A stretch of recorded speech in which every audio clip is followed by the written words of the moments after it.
guys, இன்னைக்கு நம்ம எங்க என்ன பண்ண போறோம்னா இன்னைக்கு என்ன நாம பார்க்க போறோம்னா இங்க பாருங்க guys, எங்க மோமா வந்து ஸ்ரீலங்கா பேயே வாங்கிட்டு வந்திருக்காங்க. இதுக்குள்ள என்னதெல்லாம் இருக்குன்னு பாக்குறீங்களா?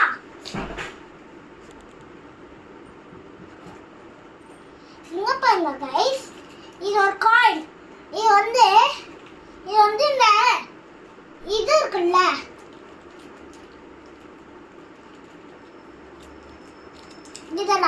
இதுல இது இருக்குல்ல, ட்ரையாங்கிளா, அது இருக்குது, சூப்பரா இருக்கு. அதனால இது நாங்க வச்சிருக்கோம். நான் பத்திரமா வச்சுக்க போறேன். இது வந்து சூப்பர் ரவுண்ட் சோப் வச்சுக்கிறேன். இங்க பாருங்க பேக். Bye guys.